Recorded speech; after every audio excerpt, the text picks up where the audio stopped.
हरि नारायण श्रीमन्नारायण। वक्रतुंड महाकाय शूरकोटि समप्रभा निर्विघ्नं कुरु मे देव सर्वकालेषु सर्वदा। श्री गणेशाय नमः।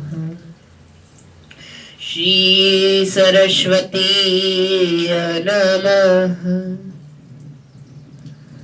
श्री दुर्गेश्वर नमः। राधा मेरी माता है, पिता है धनेश्याम। इन दोनों की चरणों में मेरा कोटि कोटि प्रणाम।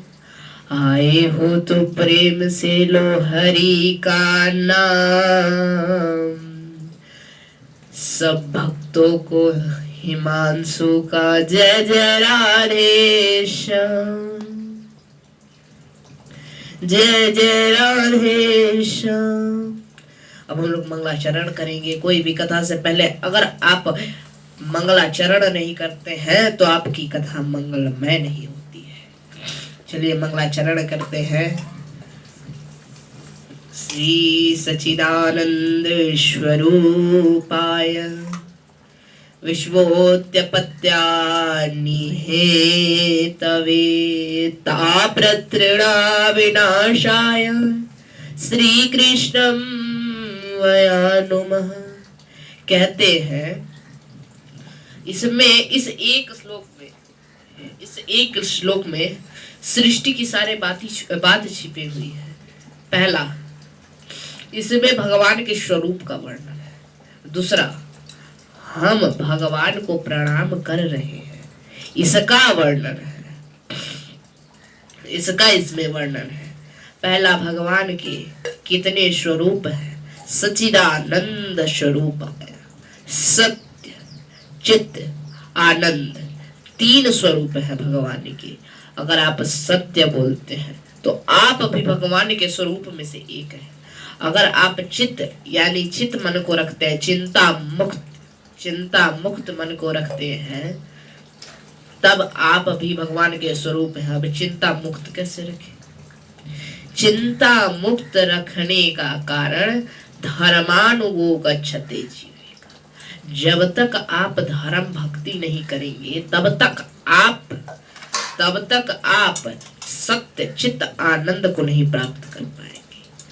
आनंदित भी धर्म से ही होता है इंसान, धर्म से ही इंसान आनंदित होता है। और इसमें भगवान के स्वरूप को हम प्रणाम करते हैं। अब श्री सौनकादि ऋषि जो 8,000 है, जो श्री सूत जी रोमहर्षण जी के पुत्र श्री सूत जी के शिष्य 8,000 ऋषि सौनकादि ऋषि। अब इन शिष्यों ने प्रश्न किया श्री सूत जी से कि भक्ति ज्ञान विरोग्यते विवेको वर्धते महान माया मोह निसार च वैष्णवी करेत कथा। आप हमें कोई ऐसा कथा सुनाइए जिसमें भक्ति ज्ञान और वैराग्य हो, वैराग्य जिसमें हो, वैसा आप हमें कथा सुनाइए। तब श्री सूत जी सुनाने लगते हैं नारद जी की कथा। नारद जी धरती लोक, पृथ्वी लोक, कर्म लोक, मृत्यु भुवन पे आते हैं। इस मृत्यु भूमि पे आते हैं और भ्रमण करते हैं, जीवों को देखते हैं, उनकी योनियों को पहचानते हैं, भ्रमण करते हैं। तब उन्होंने एक स्त्री को देखा जो कोमल चित्त वर्ण की थी और उसके साथ 2 बुजुर्ग पुरुष थे जो बुजुर्ग थे, और उसके साथ 18,000 नारियां भी थी। और वो श्री वृंदावन में नदी के किनारे यमुना नदी के तट पर अपने डेरा डाली हुई थी। नारद जी सोचने लगते हैं और जाकर जब पूछते हैं, हे नारी, आप कौन है हे देवी, आप कौन है? तब वही नारी बोलती है कि रुकिए महाराज, आप मेरे कष्ट का निवारण कीजिए, मैं भक्ति हूँ। तब नारद जी प्रश्न करते हैं, ये तुम्हारे साथ दोनों कौन है? दोनों बुजुर्ग पुरुष कौन है? तब कहती है श्री भक्ति कि ये मेरे पुत्र ज्ञान और वैराग्य ज्ञान और वैराग्य है, यह मेरे पुत्र है, यह दोनों मेरे पुत्र बुजुर्ग हैं। तब नारद जी फिर प्रश्न करते हैं, तुम कोमल चित्त की माता, कोमल चित्त की और पुत्र बुजुर्ग कैसे? तब भक्ति कहती है, आप अंतर्यामी हैं, ध्यान लगाकर आप खुद समझ जाएंगे। तब नारद जी ध्यान मग्न होते हैं। जब ध्यान मग्न होते हैं, तब उनके मन में यह सारी बातों को याद करते हैं। तब उनको यह पता चला कि एक ज्ञान वैराग्य और भक्ति। सतयुग त्रेता द्वापर में ज्ञान और वैराग्य नहीं था, ज्ञान और वैराग्य नहीं था सतयुग त्रेता द्वापर में, लेकिन कलयुग में उस समय सिर्फ एक थी भक्ति, जिसका नाम था वैराग्य, और ज्ञान नहीं था, थी तो सिर्फ भक्ति। धीरे धीरे समय बीता, कलयुग आया। कलयुग में सब कोई भक्ति को छोड़ दिया और ज्ञान और वैराग्य के पीछे भागने लगा। अब आपके मन में एक प्रश्न, आप सारे भक्तों के मन में एक प्रश्न है कि ज्ञान वैराग्य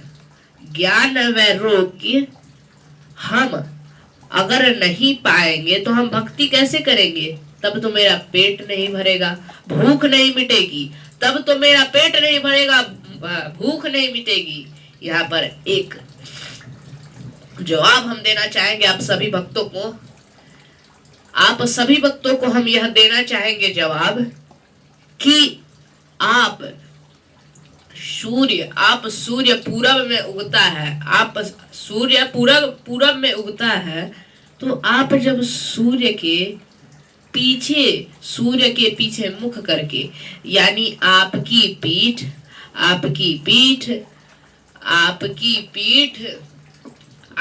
पीठ सूर्य के समक्ष और आपका सिर मुख सारे सूर्य के विपरीत हो, तब आप देखते हैं, आप दौड़ते हैं, आपकी परछाई आपसे आगे चलती है। इसका मतलब ये हुआ कि आप जब तक ज्ञान और वैराग्य के पीछे भाग रहे हैं वो पकड़ी नहीं जाएगी, उसे आप पकड़ नहीं पाएंगे। आप कितना भी दौड़िए आप उसे पकड़ नहीं पाएंगे, और उसे पकड़ने के लिए, उसे अपने पीछे दौड़ाने के लिए आप सूर्य के सामने मुख करके दौड़िए, आपके पीछे वो दौड़ेगी परछाई। उसी प्रकार जब आप भक्ति के पीछे भागते हैं तब आपके पीछे ज्ञान और वैराग्य चलते हैं, और जब आप ज्ञान और वैराग्य के पीछे भागते हैं, भक्ति ज्ञान और वैराग्य आपको नहीं मिलता है, ना भक्ति आपको मिलती है। और जब आप भक्ति के पास भागेंगे तो ज्ञान और वैराग्य आपके साथ जाएंगे। देखिए, जहां पर भक्ति होती है वहीं ज्ञान और वैराग्य भी होता है। इसीलिए कहा जाता है, देह धरे तब ये फल पाई, भजिए राम सब नहीं अधमाही। देह धरे तब ये फल पाई, भजिए राम सब नहीं अधमाही।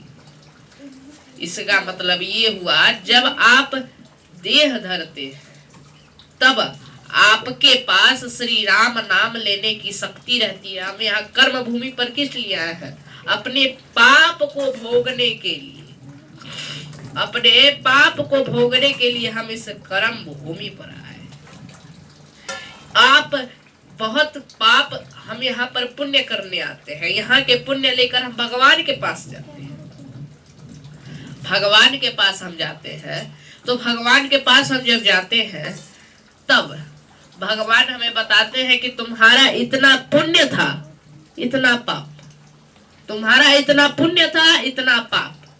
अब आप लोग वहां पर आप कहते हैं कि हमने पुण्य, आप वहां पे कहते हैं 1 मिनट की मोहलत दे दो, 1 मिनट की मोहलत दे दो, बेटे से बात कर आओ।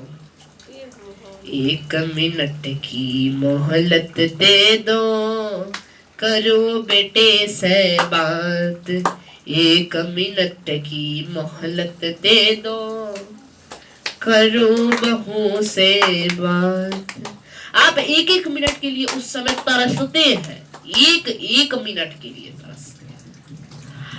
आप कभी यह समझे कि वही 1 मिनट आपकी जीवन शैली कितनी बड़ी है। आपकी जीवन शैली बहुत बड़ी है, लेकिन आप उस समय पुण्य नहीं करते हैं, तब आप 1 मिनट में क्या पुण्य कर पाइएगा। कहा जाता है, हमारे भागवत महापुराण में लिखा हुआ है कि आप जब तक भक्ति को नहीं अपना लेंगे, धर्मानुगो गच्छते जीवे का। कहा जाता है कि धनानि भूमौ पशवस्य गोष्ठे नारी गृह द्वारे जना शमशाने देहश्रितायाम परलोक मार्गे धर्मानुगो गच्छते जीवे का।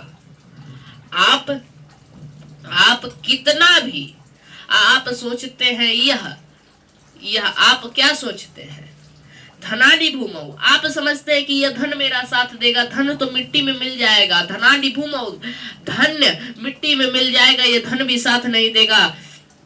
धन सिर्फ संसार तक साथ देगा, धन सिर्फ संसार तक साथ देगा। पत्नी, आपकी अच्छी पत्नी भी द्वार तक साथ देगी। आपका परिवार भी शमशान तक साथ देगा। आपका परिवार भी शमशान तक साथ देगा। आप सभी का परिवार शमशान तक साथ देगा। उसके बाद आपका शरीर भी चिता तक साथ देगा। उसके बाद आपका किया हुआ कर्म, अच्छा धर्म, वही आपके साथ जाता है। अच्छा कर्म, अच्छा धर्म वही आपके साथ जाता है, और कुछ नहीं जाता है। इसीलिए कहा जाता है आप पुण्य कीजिए। भक्ति ज्ञान और वैराग्य, भक्ति ज्ञान और वैराग्य, भक्ति ज्ञान और वैराग्य। जब नारद जी सुमिरन करते हैं तो नारद जी से प्रश्न करती है भक्ति, राजा परीक्षित ने कलयुग को क्यों नहीं मारा। वही राजा परीक्षित जो श्री अभिमन्यु, अर्जुन के पुत्र अभिमन्यु उत्तरा के बेटे थे, उसके बेटे राजा परीक्षित ने कलयुग को क्यों नहीं मारा। जब यह प्रश्न भक्ति करती है तब नारद जी उत्तर देते हैं कि भक्ति, यह सुनो देवी, आपके प्रश्न तो सही है, लेकिन आपका जो भाव है वो गलत है। उन्होंने क्यों नहीं मारा यह प्रश्न, उन्होंने तलवार निकालकर, म्यान से तलवार निकालकर कल्लू के गले पे रख दिया। तब कल्लू ने कहा था कि सतयुग त्रेता द्वापर में जितने पुण्य नहीं मिलते हैं, उतने इस कलयुग में थोड़े से नाम लेने पर मिल जाते हैं। आप श्री राम नाम का भी तो जप करिए। राम राम सुमिरन कीना, हृदय हर्ष कपि सज्जन चीना। यही सज्जन की पहचान है। आप राम नाम का जप करिए। ये हनुमान जी विभीषण से कह रहे हैं, आप राम नाम का जप करिए, वही